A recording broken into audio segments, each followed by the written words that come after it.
అంతకంటే ఏముంటుంది. Right right right Venkateswara గారు అవును, బీసీలు ఎస్సీలు పదవులు ఇవ్వకూడదు, పదవులు ఇచ్చినందుకు మాట్లాడకూడదు. లేదా ఆత్మాభిమానం ఉండదు, వాళ్ళకి అభిప్రాయాలు చెప్పడానికి అవకాశం ఉండదు. మీరు మాత్రమే దానికి సంబంధించిన వ్యవహారాలను చేస్తారు మీ పార్టీ. బీసీలకి 56 కార్పొరేషన్ పెట్టినప్పుడు ఎవరన్నా మాటలు చెప్తే కాదు కదా, చేపల్లో చూపించాలి కదా. 56 కార్పొరేషన్లకు ₹1 ఇచ్చారని చెప్పండి. 56 కార్పొరేషన్లకి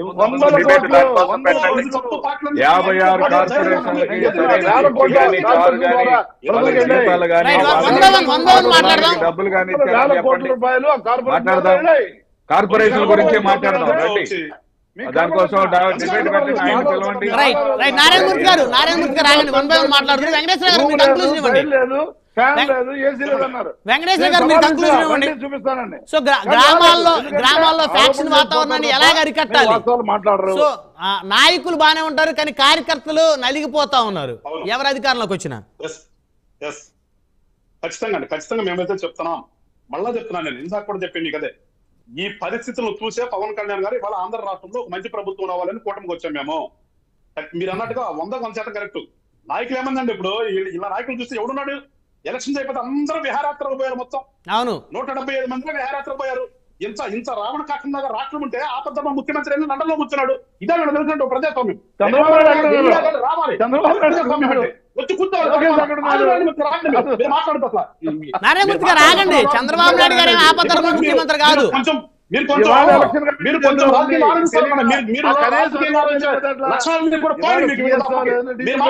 నారాయణమూర్తి గారు ఆగండి. నారాయణమూర్తి గారు జగన్మోహన్ రెడ్డి గారికి బాధ్యత ఉండాలి కదా అనేది వారి అభిప్రాయం. జగన్ చెయ్యి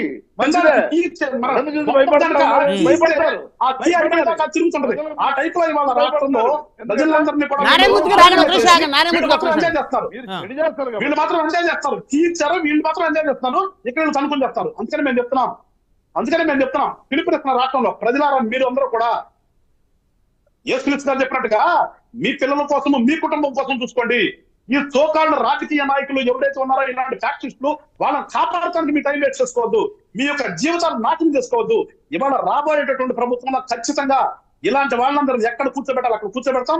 ప్రతి పల్లె కూడా పల్లెటూరు అంటే మనం జానపద గీతాల్లో చూసుకుంటాం. ఆ రకంగా ఉండే విధంగా కూడా పల్లె అంటే నిజంగా పట్టణంలో ఉండేవాడు మళ్ళా ఎప్పుడు సెలవు వస్తుంది, నేను ఎప్పుడు మా ఊరు వెళ్ళాలి అనే విధంగా పల్లెలన్నీ కూడా తయారు చేస్తాం.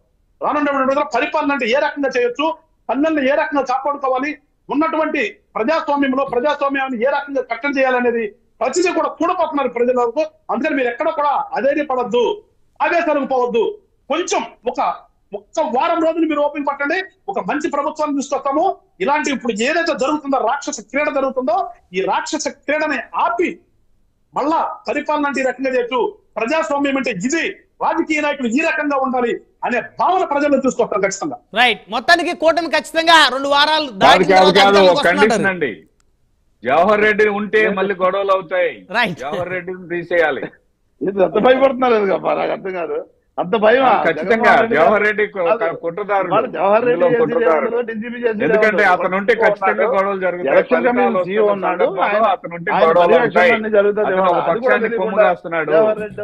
పక్షానికి కొమ్ము కాస్తున్నాడు.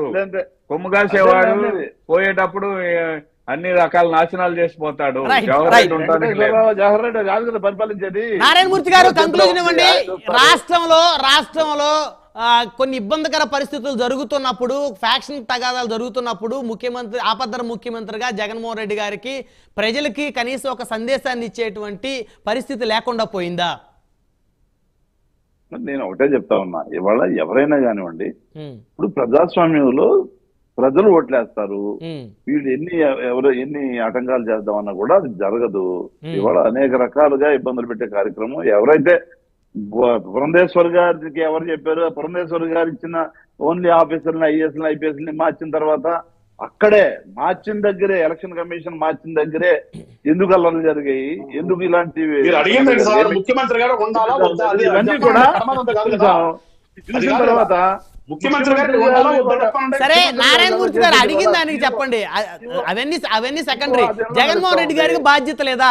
రాష్ట్రంలో ఈ విధంగా ఎన్నికలు అయిపోయిన తర్వాత గొడవలు జరుగుతూ ఉంటే కనీసం ప్రజలకి ఒక్క పిలుపుని, ఒక్క సందేశాన్ని, ఒక సెల్ఫీ వీడియో విదేశాల నుంచి రిలీజ్ చేస్తా ఒక రెస్పాన్సిబిలిటీ లేదా? కాదు, కళ్ళకు పచ్చకావలు వస్తే కనపడదు, మగవాళ్ళు చెడు వాళ్ళలాగా మనం వ్యవహరిస్తానంటే కాదు అది. ఎందుకంటే జగన్మోహన్ రెడ్డి గారు క్లియర్ గా సందేశం జరగకూడదు మీకు చెప్పారా ఫోన్ చేసి? నిన్న కూడా మాట్లాడారు మీతో ఫోన్. ఇవాళ సజ్జల రామకృష్ణారెడ్డి గారు సలహాదారులు ప్రభుత్వానికి ఆయన క్లియర్ గా చెప్పడం జరిగింది. అది కూడా కనపడకపోతే మనం కూడా జగన్మోహన్ రెడ్డి గారు నమస్కారం చెప్తామండి. సజ్జల రామకృష్ణారెడ్డి గారు చెప్పారు మీకు వచ్చి మూడు కాళ్ళు ఉండవు, 4 కాళ్ళు కనబడతాయి. అధికారులు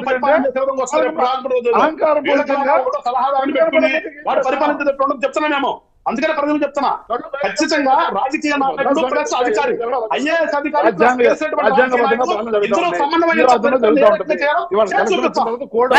నారాయణమూర్తి గారు ప్రజలు జగన్మోహన్ రెడ్డి గారిని ముఖ్యమంత్రిగా గెలిపించారు, సజ్జల గారిని కాదు కదా. ఆయన నియమించి ఎవరు నియమించారు? జగన్మోహన్ రెడ్డి గారు నియమించారు అంటే ఆయన చెప్తే సరిపోద్దా? ఇది కూడా తెలియకపోతే ఎట్లా అన్న ప్రభుత్వానికి సలహాదారులు ఆయన. సార్ మీరేం మాట్లాడుతున్నారు మీకు అర్థమవుతుందా? మీరేం మాట్లాడుతున్నారు మీకు అర్థమవుతుందా? నారాయణమూర్తి గారు మీరు మాట్లాడేది మీకైనా అర్థమవుతుందా? మీరేం మాట్లాడుతున్నారు నాకు అర్థమవుతుంది సార్. జగన్మోహన్ రెడ్డి గారి సందేశం ఎందుకు లేదంటే రామకృష్ణారెడ్డి గారు ఇచ్చారు, సజ్జల గారు ఇచ్చారు, ఆయన ఎవరు నియమించారంటే సలహాదారుడు ఇచ్చాడంటే ప్రభుత్వ సలహాదారు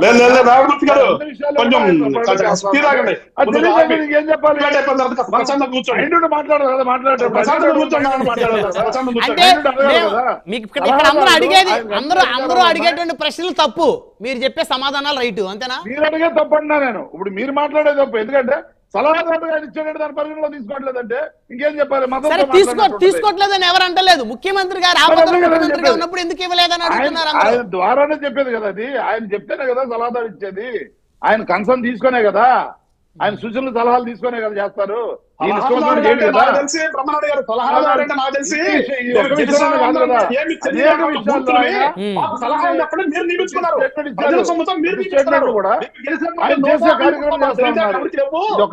అంటే సిపిఎస్ రద్దు మీద ముఖ్యమంత్రి గారికి అవగాహన లేకుండా చెప్పారు అన్నది ముఖ్యమంత్రి గారే చెప్పించారా?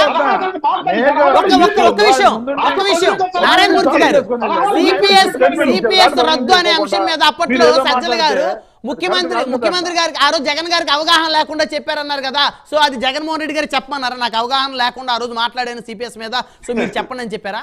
సజ్జల గారు చెప్పారు కదా, అది క్లియర్ గా. అదే ఆయన చెప్పారంటే ఆయన చెప్పమన్నారు, నాకు అవగాహన లేదు కాబట్టి నేను చెప్పాను, మీరు చెప్పారు.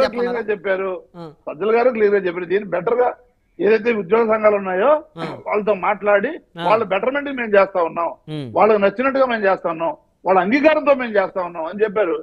అది అర్థం కాకపోతే ఇంకెట్లా? రైట్ నారాయణమూర్తి గారు, ఒకటే గ్రామాల్లో ప్రజలు యాక్షన్ వాతావరణానికి అలవాటు పడకుండా ఎన్నికలు అయిపోయిన తర్వాత ప్రశాంతంగా అన్నదమ్ములా కలిసిమెలిసి ఉండేలాగా అన్ని పార్టీల అధినేతలు, అన్ని పార్టీల అభ్యర్థులు కూడా ప్రజలకు పిలుపునివ్వాల్సినటువంటి పరిస్థితి. ఇంత టెక్నాలజీ అభివృద్ధి చెందుతున్నప్పటికీ కూడా ఇంకా మూర్ఖత్వంతో ఫ్యాక్షన్ నడిపేటువంటి నేతల్ని ఖచ్చితంగా ప్రజలందరూ కూడా తిరస్కరించాల్సిన అవసరం ఉంది, బహిష్కరించాల్సిన అవసరం కూడా ఉంది. అది ఎవరైనా సరే, ఏ పార్టీ అయినా సరే. రైట్, సమయం లేదండి. రైట్, ధన్యవాదాలు అండి. చర్చలో పాల్గొన్నందుకు. గాదె వెంకటేశ్వర గారు, గుంటూరు జిల్లా జనసేన పార్టీ